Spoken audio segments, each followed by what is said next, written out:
महाकुंभ में मुसलमानों पर प्रतिबंध, ऐसा कैसे? हम एक सेकुलर डेमोक्रेसी में रहते हैं। हमारा कॉन्स्टिट्यूशन हर धर्म मत मजहब को बराबर मानता है। मुसलमानों को कुंभ आने से रोकना गलत है, अनडेमोक्रेटिक है, अनकॉन्स्टिट्यूशनल है, राइट विंग की दादागिरी है। अरे भाई रुको जरा, सब्र करो, पूरी बात तो समझ लो, फिर सही और गलत का जजमेंट देना। मैं सिर्फ 5 सवाल पूछूंगा, अगर एक का भी जवाब हां में आ गया तो मैं खुद सरकार को चिट्ठी लिखूंगा कि सभी मुसलमान भाइयों बहनों को आदर के साथ कुंभ में आने दिया जाए। मेरे सवाल सुनो। क्या इस्लाम मूर्ति पूजा में विश्वास करता है? समुद्र मंथन से निकला हुआ अमृत प्रयागराज में छलक गया था, क्या इस थ्योरी को मुसलमान मानते हैं? क्या गंगा यमुना सरस्वती के त्रिवेणी संगम का इस्लामिक लिटरेचर में कोई महत्व है? क्या मुसलमान मानते हैं कि नागा साधुओं के दर्शन से जन्मों के पाप कट जाते हैं? मकर संक्रांति और मौनी अमावस्या का कोई जिक्र क्या इस्लाम में है? 5 सवाल, एक जवाब नहीं।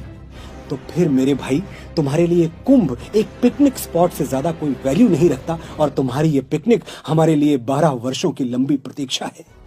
उम्र की ढलान पर खड़े हमारे बड़े बुजुर्गों की प्रार्थना है, जो भगवान के सामने हाथ जोड़कर रोज यही दोहराते रहे, प्रभु बड़ा भरपूर जीवन दिया तुमने, बस कुछ दिन और जी लेने दो, अपनी आंखों से अंतिम बार महाकुंभ देख लें, मकर संक्रांति का गंगा स्नान कर लें, फिर हंसते हंसते तुम्हारे चरणों में आ जाएंगे। चाहते क्या हो तुम?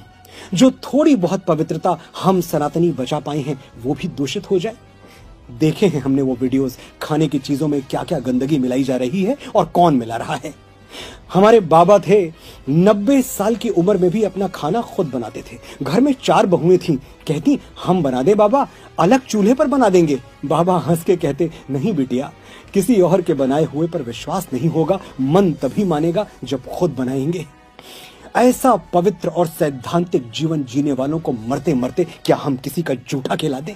जिस गंगा के जल में डुबकी लगा के वो निष्पाप होने आए हैं, उसी जल से शुद्धता का विश्वास छीन ले?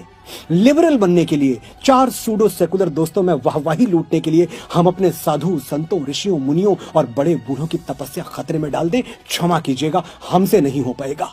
हम इतने कट्टर तो नहीं हैं कि तुम्हारी तरह मक्का के बाहर साइन बोर्ड लगा दें, मक्का ओनली फॉर मुस्लिम्स।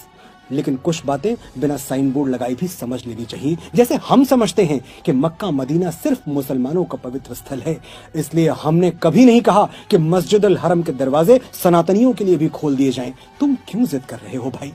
और तुम्हारी जिद हमारे बच्चों को मिसगाइड कर रही है, एक पूरी पीढ़ी गुमराह हो रही है। 33 कोटि देवी देवता हैं हमारे पास, लेकिन हम चादर चढ़ाने दरगाह पहुंच जाते हैं। हमारे डीएनए